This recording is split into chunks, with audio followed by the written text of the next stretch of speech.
வணக்கம். தேசம் சிறப்பு செய்திகளுக்காக நான் உங்கள் ரேவதி குணாலன். சித்ரா பௌர்ணமி திருவிழாவில் தற்காலிக வணிக கூடாரங்கள் இடமாற்றம் காணாது. தெலு இந்தான் சித்ரா பௌர்ணமி திருவிழா அருள்மிகு தண்டாயுதபாணி ஆலயத்தில் எவ்வாண்டும் சிறப்பான முறைகள் நடத்த ஆலயம் நிர்வாகம் அனைத்து ஏற்பாடுகளும் செய்து வருகிறது.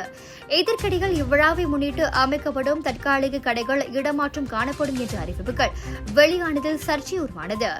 இவ்விவகாரம் தொடர்பாக தெலு இந்தான் ஊராட்சி மன்ற தலைவர் சைருல் அஹ்மத் காசிமிடம் பேச்சுவார்த்தை நடத்தி இவ்வாண்டு வணிகர்கள் தற்காலிக கூடாரங்களை அதே இடத்தில் அமைக்க அனுமதியை பெற்றுள்ளதாக மாநில ஆட்சிக்குழு உறுப்பினர் ஜத்து சிவனேசன் கூறினார். எதிர்வரும் ஜூன் மாதம் தெலு இந்தான் சுற்றுலா தலமான சாய்ந்த கோபுரம் மணிக்கூண்டு மற்றும் அதன் வளாகம் பெரிய அளவில் உருமாற்றம் அடைவதற்கான மேம்பாட்டு பணி தொடங்கப்பட உள்ளதால் தற்காலிக கடைகள் அமைக்கப்படும் இடத்தை மூட திட்டமிட்டது. சித்ரா முன்னிட்டு அவங்க 120 கடைகள் போடுவாங்க. கடை அது தெலுக்கின்தான் தண்டாயுதபாணி ஆலயம் எடுத்து செய்யாது. எல்லா இடத்துலையும் பார்த்தீங்கன்னா அந்த ஆலயத்தை தான் பொறுப்பெடுத்து செய்வாங்க. ஆனால் இந்த நகரத்தார் ஆலயங்கள் மட்டும் அவங்க அதில் ஈடுபட மாட்டாங்க. அதாவது பின்னாங்கில் செட்டியார் கோயில் அதெல்லாம் அவங்க தலையிட மாட்டாங்க. அப்போ பொது இயக்கங்களும் நகராண்மை கழகமும் தான் எடுத்து செய்வாங்க.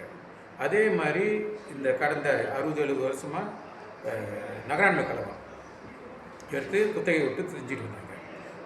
வருஷம் பிரச்சனை.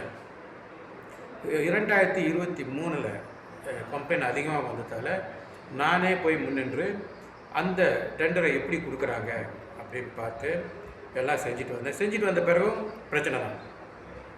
கடந்த 3 வருடமாக நான் போனேன். அப்போ கடந்த வருடம் கொஞ்சம் மாற்றங்கள்லாம் செஞ்ச உடனே பிரச்சனைகள்லாம் வரலை. அப்புறம் அந்த சேவாயும் மிக குறைவாக இருந்துச்சு. ஒரு 25% குறைச்சோம். அப்போ எல்லாம் சந்தோஷமாக செஞ்சாங்க. இந்த வருஷம் என்னன்னா 2 பிரச்சனைகள்.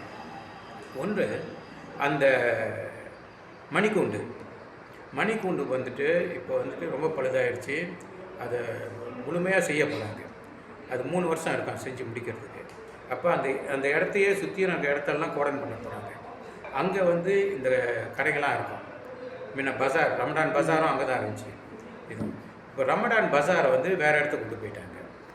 ஸோ அந்த இடம் பஜாருக்குன்னு ஏற்பாடு பண்ணியிருக்கேன் டவுனில். இப்போ அது இந்த கோயிலேருந்து ஒரு 300 மீட்டர் தாண்டி இருக்குது.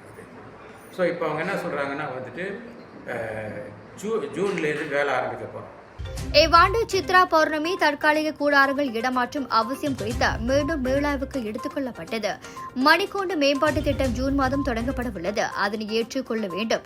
அதே நேரத்தில் மூடும் அபாயம் இல்லாமல் மே 1ஆம் தேதி திருவிழா நடைபெறுகிறது என்பதால் இந்த இடமாற்றம் ஒத்திவைக்கும்படி ஜத்து சிவனேசன் விடுத்த ஆலோசனையை ஊராட்சி மன்ற நிர்வாகம் ஏற்றுக்கொண்டுள்ளது என்பது குறிப்பிடத்தக்கது. அப்போ இந்த வருஷமே நீங்கள் அங்கே போயிடுங்க, புது இடத்துக்கு போயிட்டு அங்கே கடைகள்லாம் அந்த 120 கடைகளும் அங்கே நீங்கள் போடுங்க. அப்போ அது அடுத்த வருஷமே நீங்கள் அங்கே தான் போடணும். அதுக்கு ஏற்பாடாக இந்த வருஷம் நம்ம ட்ரை பண்ணுவோம் அப்படின்னு சொல்கிறாங்க. ஆனால் அதுக்கு சிலர் ஒப்புதல் கொடுக்கல. நேற்று நகராண்மை கழக தலைவர் என்னை சந்தித்தார்.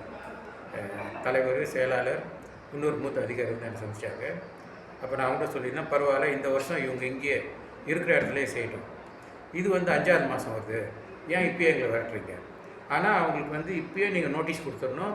அடுத்த வருஷத்துலேருந்து அந்த புது இடத்துல தான் சரி நோட்டீஸ் கொடுத்துட்டு இங்கேயே செய்யுங்கன்னா அதுக்கு ஒப்புதல் கொடுத்துட்டாரு. மற்றொன்று அந்த கடையை டெண்டர் மூலமாக கொடுக்குறதா இல்லை, ஏன்னா எப்போ பார்க்கும்போது 9 பேர் தான் குத்தகைக்கு எடுக்கிறாங்க அந்த கடைகளை. அதில் ஒரே ஒரு ஆளுக்கு தான் கிடைக்குது. அப்போ மித்தவங்களாம் கம்ப்ளைண்ட் பண்ணிகிட்டே இருக்காங்க. அப்போ நகராண்மை கழகம் சொல்லியிருக்காரு, வேணுன்னா அது 2ஆக பிரித்து 2 பேர்த்துக்கு, இந்த வருஷம் 2 பேர், அடுத்த வருஷம் 2 பேர். ஆனால் சேவாய்க்கு எவ்வளவு சேவாய் கூடதெல்லாம் நம்ம சொல்லிடுவோம். அதெல்லாம் நகராண்மை கழகத்துக்கு அதை நடத்துறது மட்டும், ஆர்கனைஸ் பண்ணுறது மட்டும்தான் இவங்க 2 பேர் செய்வாங்க அப்படின்னு ஒரு ஆலோசனை சொல்லியிருக்காரு. நான் சொன்னேன், சரி அதே மாதிரி நீங்கள் செய்யுங்க, ஆனால் பிரச்சனை எதுவும் வரக்கூடாது அப்படின்னு சொல்லியிருக்கேன். அது இப்போது மாதிரி தான் நடக்கும். இத்துடன் இன்றைய செய்திகள் நிறைவடைகின்றன. மேலும் பல ஆன்மீக செய்திகளை தெரிந்து கொள்ள தேசம் டிவி மலேசியா யூடியூப், டிக்டாக் மற்றும் இதர சமூக வலைத்தளங்களை பின்தொடருங்கள். உங்களிடமிருந்து விடைபெறுவது நான் உங்கள் ரேவதி குணாளன். மக்களோடு தேசம், தேசத்தோடு மக்கள். நன்றி, வணக்கம். ஒரு வீட்டுக்கு ஒரு பட்டதாரி எனும் நிலை போய் ஒரு வீட்டுக்கு பல மருத்துவர்களை உருவாக்கும் நடவடிக்கையில் இறங்கியுள்ளது எய்ம்ஸ் பல்கலைக்கழகம். இந்திய மாணவர்களின் எதிர்காலத்திற்கு அடித்தளம் அமைக்கும் எய்ம்ஸ் பல்கலைக்கழகம் MIED வழி மாணவர்களின் பொருளாதார பிரச்சனையை கல்வி உபகார சம்பளம், கல்வி கடனுதவி மூலம் தீர்த்து வைக்கிறது. எய்ம்ஸ் பல்கலைக்கழகம் தரத்தில் உயர்ந்தது, போதனைகள் சிறந்தது, மாணவர்களுக்கு நிலையானது. இன்றைய நாடுகள் எய்ம்ஸ் பல்கலைக்கழகம்.